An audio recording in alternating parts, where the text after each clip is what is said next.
오늘은 산후관리사 서비스에 대해서 알아보는 시간이에요. 그래서 산후관리사 서비스가 뭔지도 모르는 분들도 사실 계실 거고 궁금한 점들이 많이 있으실 거란 말이에요.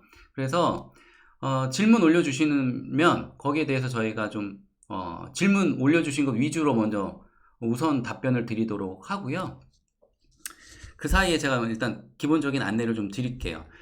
산후관리사 서비스는 지금 현재 정부에서 지원을 많이 해주고 있죠. 바우처 서비스라고 해서.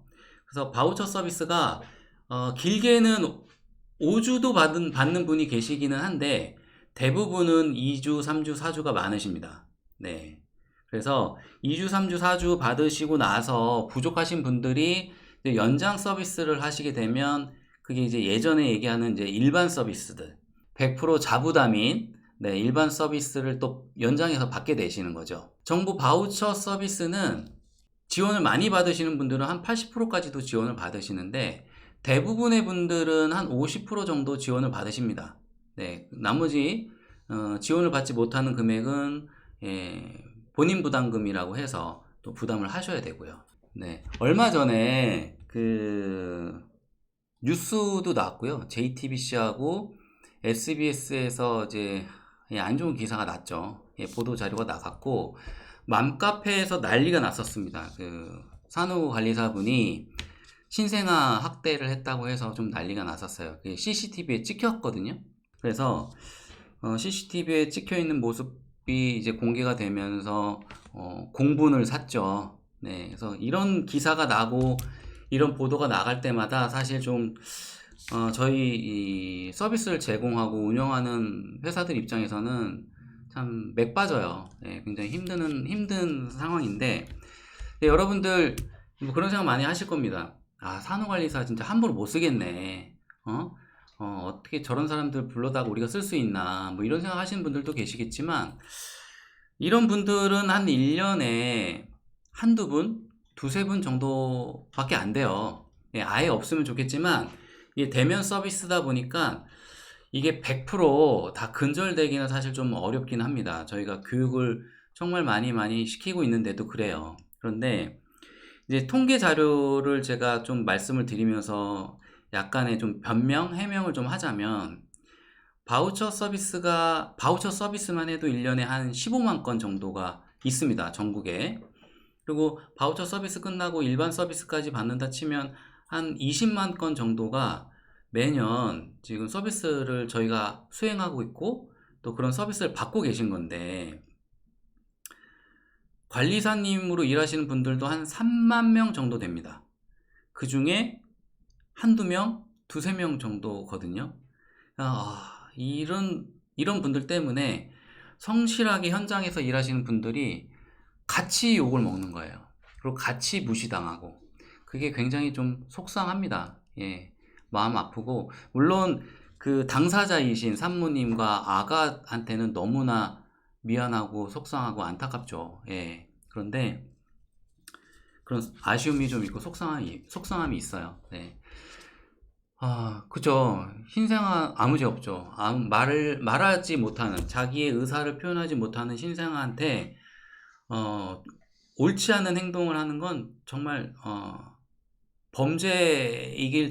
범죄인 걸 떠나서 벌 받을 짓이에요. 예, 그런 일은 없어야 됩니다. 그래서 저희가 그런 일이 없도록 하려고 사실 교육 굉장히 많이 하는데 이렇게 한 번씩 일이 터져요. 그래서 그 요번에도 일 터진 업체가 어딘지 사실 저도 알고는 있는 업체예요. 알고 있는 업체인데 예, 참 안타깝습니다.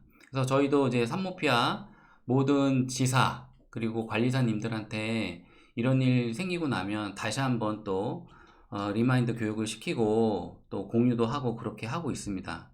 그래서 여러분들 이런 일 생길 때 물론 많이 속상하시고 걱정도 되시겠지만 성실히 열심히 하고 계시는 분들이 훨씬 많다라는 것도 좀 알아주시면 감사하겠습니다. 네.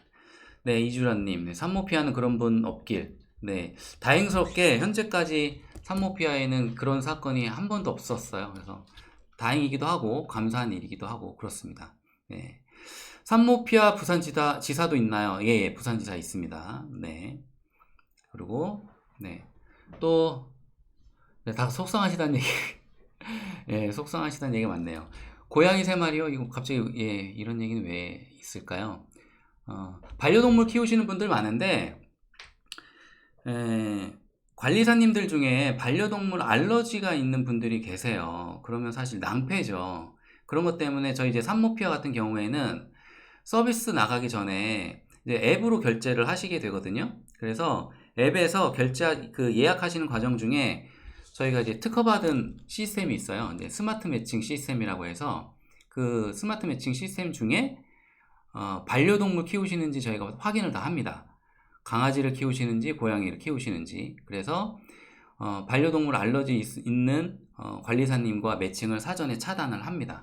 그런 기능도 있어서 아마 산모피아 나중에 이용하실 때는 좀 많이 편하실 거예요. 네. 산후관리사분들이 해주시는 업무 범위는 어디까지인가요? 네, 사람마다 다르시겠지만 대략적으로 궁금해요. 또 초보교육생님 질문이셨네. 네, 간단하게 설명을 드리자면 산후관리사라는 업무 자체는 예전에 친정어머니가 해주셨던 그 일을 전문적으로 대행해 드리는 일이기는 합니다. 크게는 이제 3가지 업무로 나눠줄 수 있는데, 전문가이기 때문에, 그러니까 전문가의 영역이기 때문에 친정어머니가 해주셨던 것처럼 내 딸의 모든 수발을 들고 모든 가정일을 다 하고 그렇지는 않아요. 그건 정말 오해이십니다. 예, 전문가의 영역이기 때문에 분명히 달라요. 그럼 이제 3가지 설명을 드릴 건데, 첫 번째는 산모님 케어가 있어요. 예, 산모님 케어가 있고, 2번째 신생아 케어, 3번째 가사 서비스 일부, 이렇게 있습니다. 네, 말씀드린 것처럼 가사 서비스 일부라는 게 되게 중요한 거예요, 지금. 산후관리사라는 직업은 신생아 케어하는 게 사실은 메인이어야 돼요. 네, 메인이어야 되는데, 산모님도 관리를 해드리지 않을 수 없기 때문에 산모 케어를 같이 합니다. 그 와중에 산모님이 집에 혼자 덩그러니 계신데 집안일 조금 도와드리지 않으면 안 되니까 가사 일부까지 해드리는 겁니다. 그런데 어떤 분들 같은 경우에 산후관리사님이 오셨는데 가사 도우미처럼 생각하고 업무를 주시는 분들이 계세요. 그래서 그것 때문에 지금 되게 많이 분쟁이 생기기도 하고 뭐 이렇습니다. 그래서 저희 지침서라는 것도 있고 산모님들께 보건소에서 안내문도 보내드리고 하거든요. 예를 들어서 베란다 청소 안 되고요, 또 온 집안 청소 안 하고요, 화장실 청소 안 하고요, 냉장고 청소 안 해드립니다. 뭐 이런 게 다 정해져 있어요. 그런데 애매모호하게 이제 걸쳐져 있는 영역들이 있을 수 있겠죠. 그러면 산모님들이 이제 막 업무를 너무 강제적으로 요청하시는 분들도 사실 좀 계십니다. 그렇게 되면 하루에 근무 8시간이 있는데 8시간 중에 산모님 케어하고 또 아가 케어하면서 산모님 식사도 준비해야 되고 또 빨래도 해야 되고 청소도 해야 되고 쉽지가 않거든요. 네, 그러다 보면 어디선가 좀 탈이 날 수가 있어요. 그래서 우리 산모님들이 업무를 요청하실 때 보건소에서 안내받은 그 범주 내에서 업무 요청을 해주셨으면 좋겠고요.